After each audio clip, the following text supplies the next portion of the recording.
வினா இலக்கம் 34.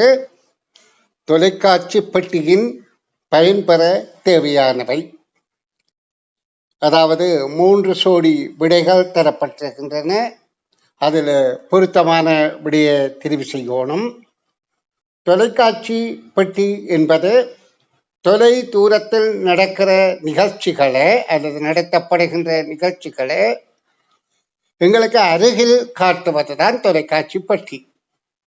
அதில் நாங்கள் காதுகளால் கேட்டுக்கொண்டு கண்களால் பார்ப்போம். ஆகவே தொலைக்காட்சி பெட்டியின் பயன்பெற வேண்டுமாக இருந்தால் இரண்டாவது விடையே இங்கே பொருத்தமானதாக இருக்கின்றது.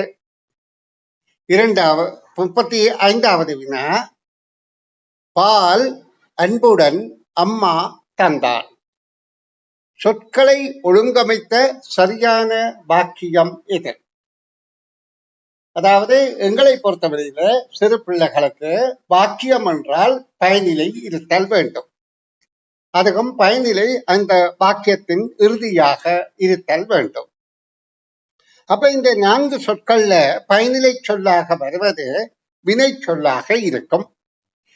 இதில் உள்ள வினை சொல் தந்தாள். ஆகவே இந்த தந்தாள் இறுதியாக வருவது இரண்டாவது வாக்கியம். எனவே கேள்விக்கான விடை இரண்டாவது.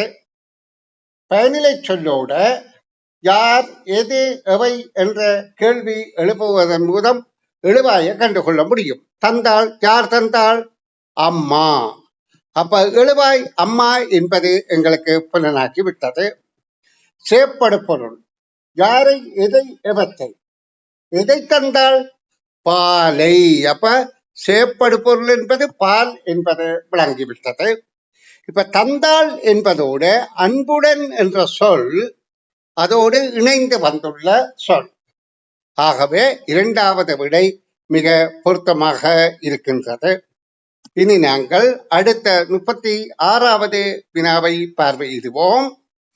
36வது வினாவில ஏதோ ஒரு வகையில் வித்தியாசமானது என்று சொல்லி இதுல தரப்பட்ட வினாவில தரப்பட்ட அழைப்புக்கொள்ள நாய், ஆடு, கோழி தரப்பட்டுள்ளது.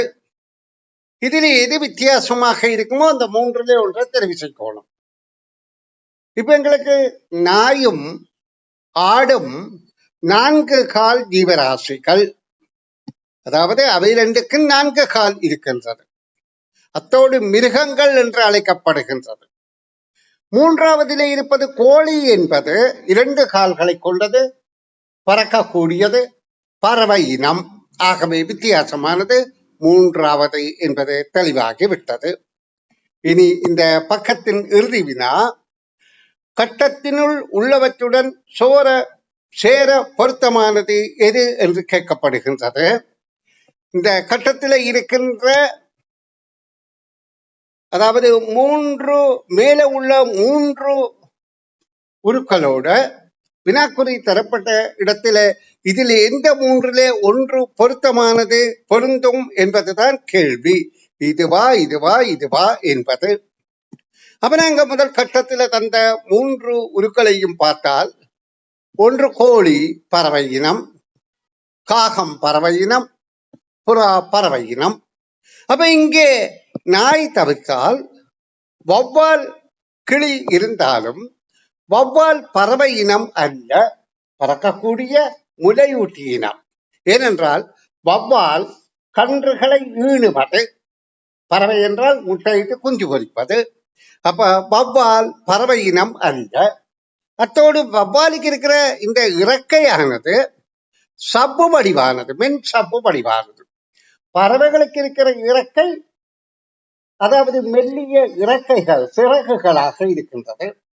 பறவைகள் பறக்கும் போது சிறகுகள் எதிராக அடித்து செல்லும் போது காற்றினால ஒலி உண்டாகாது, சத்தம் உண்டாகாது. ஆனா இந்த மென்சவ்வுகள் காற்றை எதிர்த்து அடிக்கின்ற போது காற்றிலிருந்து சத்தம் புறப்படுகின்றது. ஆகவே வௌவால் என்பது பொருந்தாது. ஆகவே இந்த அடைப்புக்கு பொருத்தமான கிளி என்பது 3வது விடை பொருத்தமானது.